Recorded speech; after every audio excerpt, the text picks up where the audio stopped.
You're listening to The Observing Eye.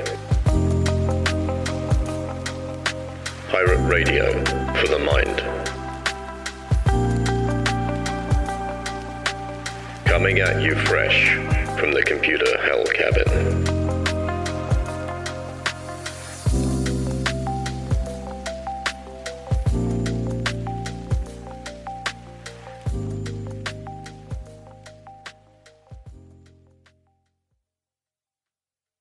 Hello, you beautiful lot. It's Friday the 20th of January, and this is your well-being speaking clock here. Hope you're all keeping well. I just want to take a moment for all of us to have a little check-in and see what's been going on this week. How are we doing? What are we feeling? What's going on in our existence that's troubling us? What's going on that's good? I'm doing good. I'm tired. I've been working way too much this week. Sat at the desk in the computer hell cabin for too many hours a day, not getting enough vitamin D, no sunshine, gradually becoming pasty and vampiric in my complexion. But enough about me. Enough about me. The theme for today, I notice I'm looking at the audio and the peaks are going wild as I'm getting enthusiastic and using my loud voice. The theme today is around perception and observation. So you probably noticed that this podcast is called The Observing Eye. And that comes from an essay I read on the Japanese swordsman Miyamoto Musashi.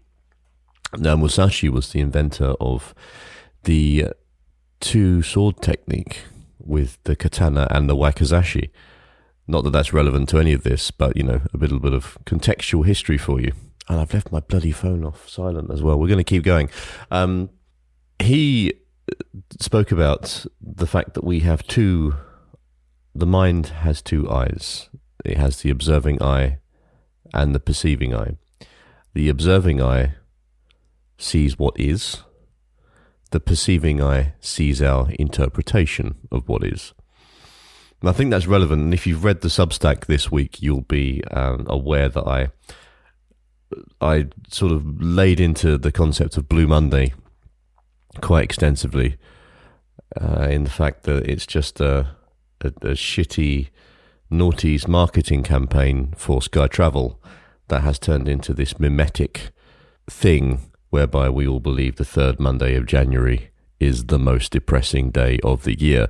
Now, obviously, most of us probably don't give a shit about it, but some of us do. Some of us take it on board, and there'll be some of us who have sat through the weekend just gone, dreading the fact that Blue Monday is coming, and the terrible sense of ennui and despair that brings. So that's a really good example of the perceiving eye, where we take on board an idea, we give it weight and substance and meaning, and in doing that, we create our own suffering through our own perceptions.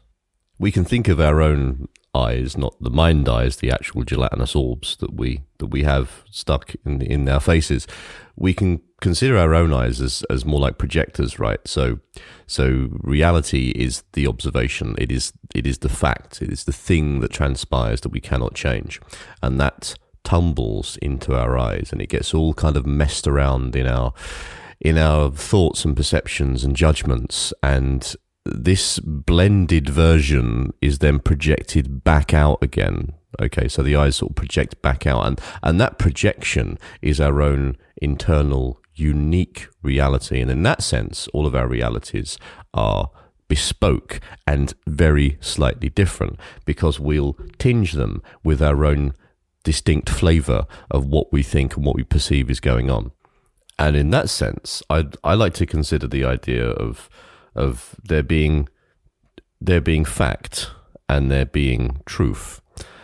Now, I know you're probably going to sit in there going, fuck's sake, we're going to be arguing about the meaning of truth now, but we're not. I promise you, it's not going to get that philosophical. It's far too early on a Friday morning for me to be doing that. So I like to think of of fact as the observation. Fact is the unmoving, unyielding thing that is, okay? And truth is our interpretation of that fact, and that is fluid. It's truth because we believe it to be true. We hold it to be true because it's conjoined. Fact conjoined with our perception becomes truth, okay? That's where we get these distinct differences in everybody's kind of personal reality. Now, the thing with perceptions is that they appear as observations unless we question them. So that's where self-awareness comes in. And if you've read anything or heard me speak about anything before, you will be painfully aware that I talk about self-awareness a lot, because it's the fundamental, foundational tool through which we can affect change in ourselves.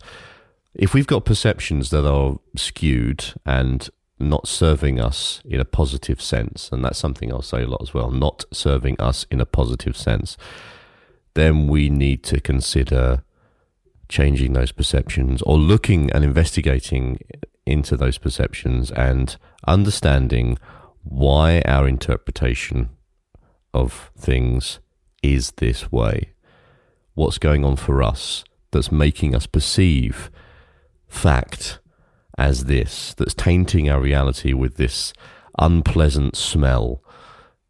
So that's a little challenge for you, possibly, this week, if you're feeling up to it. Observe your perceptions. Turn that powerful lens of consciousness in on yourself and take a look at what's going on in there. Notice the triggers. Put a little break point in between your thinking when some of this mad stuff comes up and be like, whoa, what's going on with that? That's a bit surprising. You'll find it an interesting exercise, I think. Last thing I'm going to touch on before we finish up is, where do these perceptions come from? Because we aren't born with these perceptions. You know, we don't emerge from the womb glistening and fresh-faced and screaming into the world with judgments around anything. We just are. We exist. We are the perfect state of the human being. But over time, we will become infested with these ideas and perceptions of what we think the world is. So where do they come from? Why do we get the perceptions that we have? They all come from external sources. They come from our teachers, our friends, our parents, the culture in which we live. All of these factors impact our perception of the world if we don't pause to question it. So what we have to be aware of as we get older and become more responsible for our thinking is we have to be conscious curators of our perception. The stuff that we bring into our thoughts, the things we read, the content we consume, the people we surround ourselves with, these are all going to have an impact on how we perceive things, because we only know what we are exposed to and what we experience. So if you want to change your perception, change your thinking, you need to get out of the zone in which those perceptions exist. My advice on this, not that I'm particularly keen on advice giving, but my advice on this would be curate and consume content, information, and ideas that is going to serve you in a positive way, that is going to enrich and promote a way of thinking that you want for yourself. Invest your time and energy exploring ideas that are going to help you grow. That's it from me this week. As always, I hope it's been useful. I hope there's been some nugget in the random stream of consciousness that has enriched your thinking and given you some ideas on how to go forwards as a human being in future. I wish you all a wonderful weekend. Don't work too hard. Enjoy yourselves, get some sunshine, and live your lives. Much love, and I'll see you on the flip side. You've been listening to The Observing Eye. thanks for spending some time with me today. I hope that you found it useful.